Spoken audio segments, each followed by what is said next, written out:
This is the back side of a Jeep Cherokee, 1993 Jeep Cherokee headliner.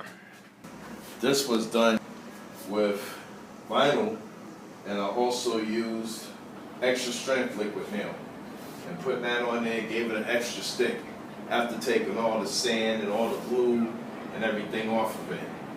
This is fiberglass fabric. What I'm trying to do is make sure that this stays balanced enough so when I spread it out, I can have that proper effect. Now, of course, in a professional shop, you probably would really use more legit equipment than what I'm using, so I'm improvising. I use all kinds of stuff up under there. First you want to do is take this and put it down. You want to get the area that you want, the main portion of it. You don't want to cover the holes yet either. Make sure that it's nice and smooth. I'm putting this fiberglass down and the resin and kind of creating a new back for it. You want to make sure it's nice and spread out, that you cover the areas that you want. Make sure it's nice and spread. You want that to be down as much as it could be, and as close as you can to the borders. So that's it. It's this, it's that. So now, that's what I like. I'm gonna continue and do the whole board and then come back to you. You see how it's always better to map out what you're gonna do first. So you get your pattern, you know in the middle it's gonna be a little bit more, so you probably wanna overlap a little bit. You wanna make sure you mark your holes, make sure it's nice and flat. I like this pattern right here. I might even cut a strip and put it down the middle just to give it some reinforcement. I'll worry about touching up the holes in a second. This fiber is very easy to cut. The 3M BONDO fiberglass cloth, and I'm also using this mix. This was just the fiberglass resin. That'll make a hard casing for it. You don't want it too hard, you want it softened. I'm gonna cut a little strip from here to here. Show you how easy this thing cuts. Just cut right down the line. You're good at sewing, you can actually shear it a little bit more thoroughly. I'm gonna lay it out and cut it that way. Okay, I'm gonna get my resin mixed together. It also pays to have a nice little cheap brush. Something that you can spread. You want it to be able to spread. You want to make sure you use gloves. Make sure you use this little brush. Any kind of cheap brush. I'm using this. It's BONDO fiber resin. And of course, you got to make sure you have the hardener. Don't do it without the hardener. The hardener is very important.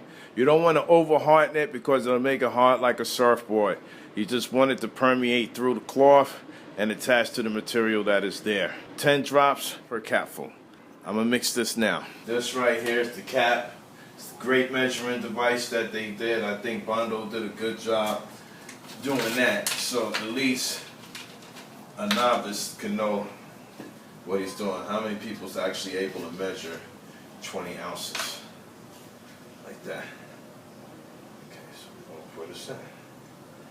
Oh my God.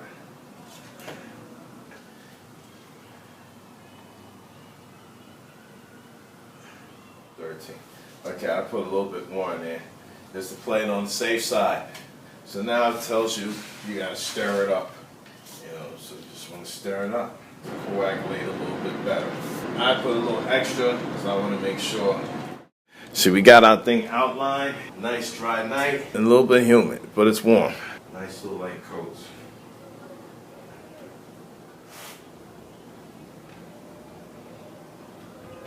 It's a little tricky. Kind of want to damper it.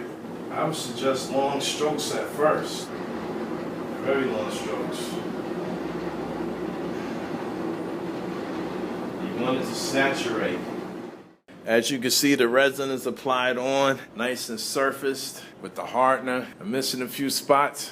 I'll touch up the edges as soon as they get a little bit harder. Now it's forming the surface, so when I mount it up into the ceiling, it'll be nice and flexible. You want to keep your edges nice and flat so they can dry up appropriately. You don't want no deformities, so you want to make sure that that holds like it's supposed to hold. I need to put something up under there too. Right now I'm just using anything I could grab a hold of to make sure that it doesn't fold. I don't care, cups, whatever you can do. See, I just put a plastic cup under there. I gotta finish that end down there. Tomorrow I'll do the edges, relying on that resin to harden up. Keep the hot light on it and everything.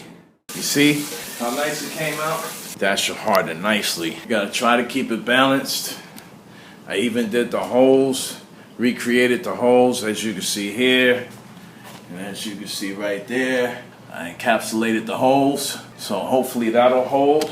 I made sure I didn't cover the holes here, and if I can, I could cut out of it. That's where the pieces for your visor go. This right here is a corner.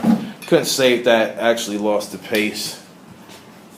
Again, the hole there, that's sturdy, and I touched up around it too. The vinyl is nice and hard. It's gonna look real pretty on the inside because I got this vinyl as a rooftop now. So that's gonna look really pretty.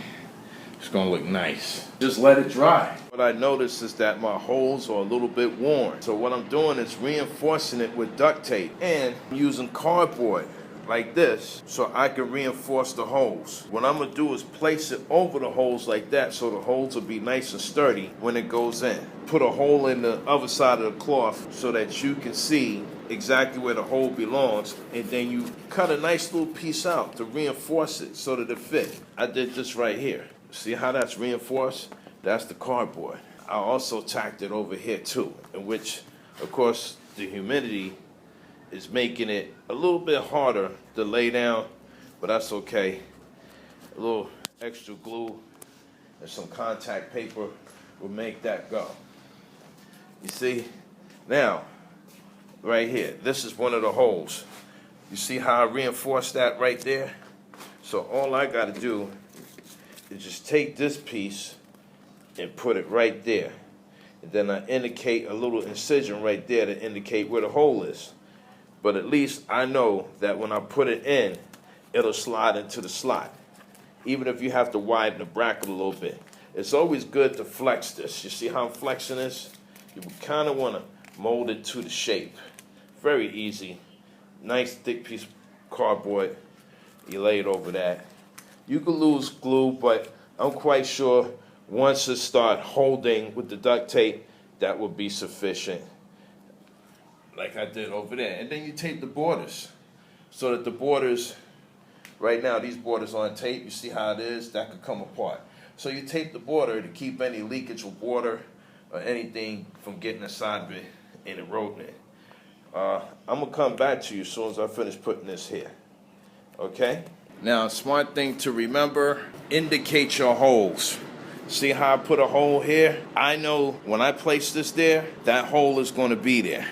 See that? So when I place that like that, I got a clear indication on the other side what the hole is going to look like. I'm going to fix that. See what I did over there? I did the same thing, and I marked my hole so I know where it's at. Because the edges are kind of loose, we're going to have that kind of problem. Okay? So you just want to make sure that you indicate it.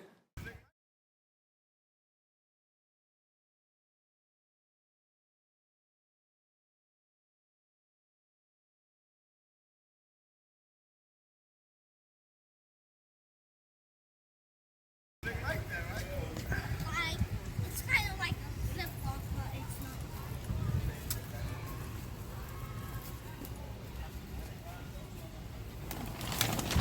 There's a store over there, H&Y right down the corner before you get to the on Gun Hill Road. Yeah, it became a 99-cent store. Yeah, for the first